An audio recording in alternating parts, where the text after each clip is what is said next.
मैं bus stand पर खड़ी हुई कॉलेज जाने के लिए बस का इंतज़ार कर रही थी। काफ़ी देर से तिलमिलाती हुई धूप में खड़े खड़े मेरे पैर भी दुखने लगे थे। मैं अपना पसीना पोंछती हुई बस की राह देखने लगी, लेकिन तभी एक बाइक अचानक से आकर मेरे सामने रुकती है और उस पर बैठा हुआ लड़का अपना हेलमेट उतारकर मुझे बहुत गंदी नज़र के साथ घूरने लगता है। वो मुझे इस तरीके से घूर रहा था जैसे वो मेरे कपड़ों के अंदर तक झांक रहा हो। मुझे उसका इस तरीके से घूरना बिल्कुल भी अच्छा नहीं लग रहा था। फिर मैं थोड़ी सी आगे खिसक कर खड़ी हो गई, लेकिन उस लड़के ने अपनी बाइक एक बार फिर से मेरे सामने कर ली और मुझसे कहने लगा, क्या बात है मैडम, आप यहाँ पर बस का इंतज़ार कर रही हैं, लेकिन आज तो शायद बस आने वाली नहीं है।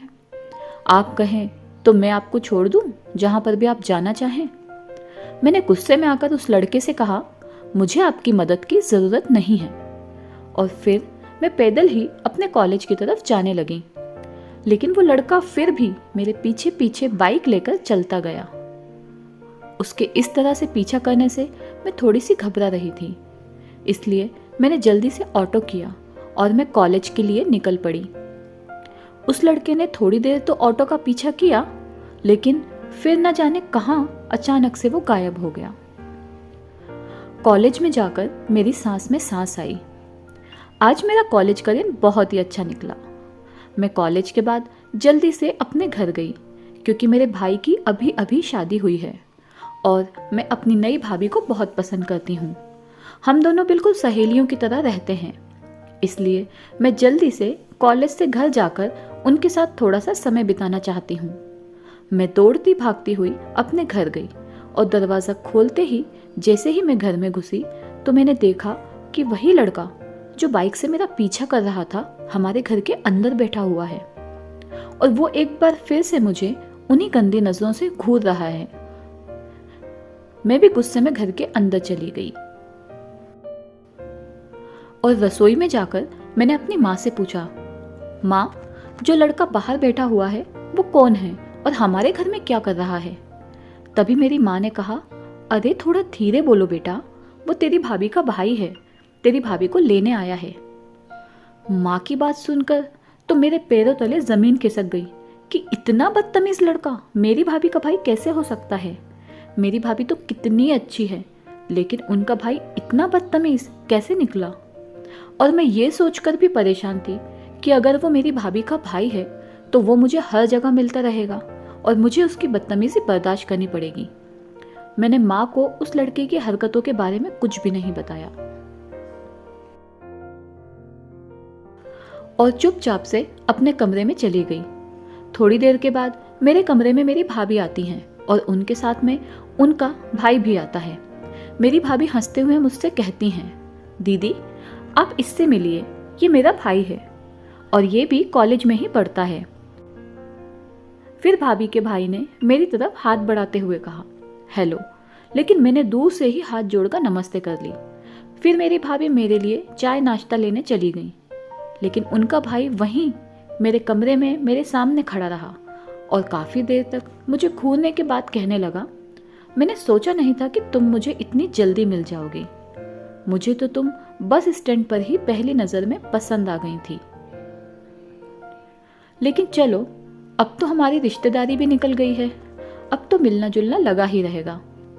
मैंने भी गुस्से में आकर कहा, तुम मुझसे जितना दूर रहोगे ना, तुम्हारे लिए उतना ही अच्छा रहेगा, वरना मैं भाभी को और घर वालों को सबको तुम्हारे बारे में बता दूंगी कि तुमने मेरे साथ किस तरीके से बदतमीजी की है।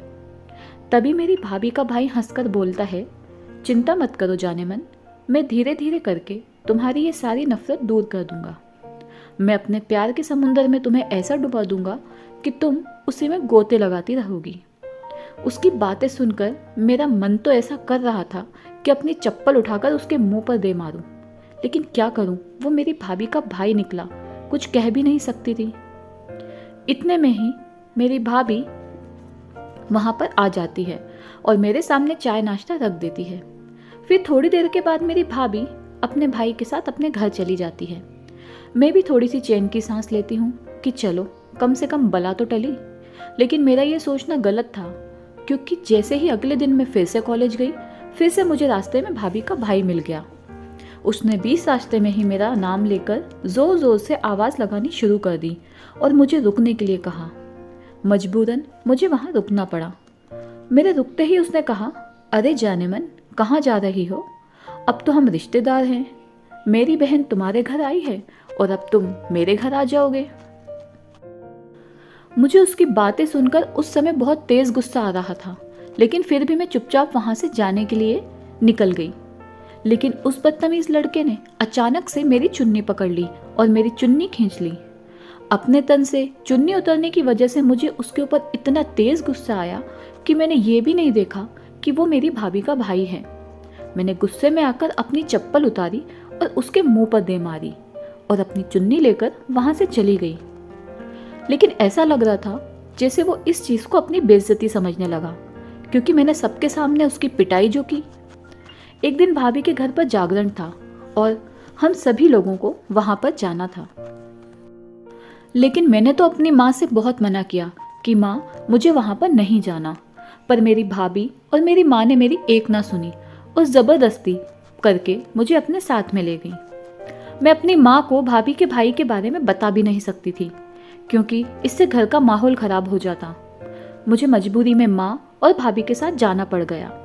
मैंने सोचा कि चलो कम से कम माँ तो मेरे साथ रहेगी, माँ के सामने तो वो बदतमीज़ी नहीं करेगा।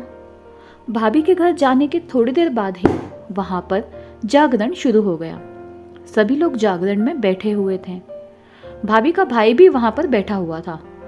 वो तब भी मुझे उसी तरीके से घूरे जा रहा था और बीच बीच में कभी कहीं से कभी कहीं से मुझे छूने की कोशिश कर रहा था। मुझे उसका छूना बहुत ही बुरा लग रहा था, लेकिन मैं करूं तो क्या करूं? मुझे कुछ भी समझ में नहीं आ रहा था। थोड़ी देर बाद मुझे बाथरूम के लिए जाना पड़ा। मैंने अपनी भाभी से बाथरूम का रास्ता पूछा तो मेरी भाभी ने अपने ही भाई से कह दिया कि जाओ, तुम दीदी को बाथरूम तक अपने साथ ले जाओ। फिर वो मेरी तरफ घिनौनी हंसी हंसते हुए मुझे अपने साथ लेकर जाने लगा। फिर मैंने अपनी माँ से कहा, माँ आप भी मेरे साथ चलो ना। लेकिन माँ ने मुझे सबके सामने डांट दिया कि तुम क्या छोटी बच्ची हो जो बाथरूम में अपनी माँ को साथ लेकर जाओगी? जाओ और जल्दी वापस आना। मैं डरती डरती अपनी भाभी के भाई के पीछे पीछे जाने लगी। फिर उसने मुझे एक दरवाजे की तरफ इशारा करके कहा कि यह है बाथरूम।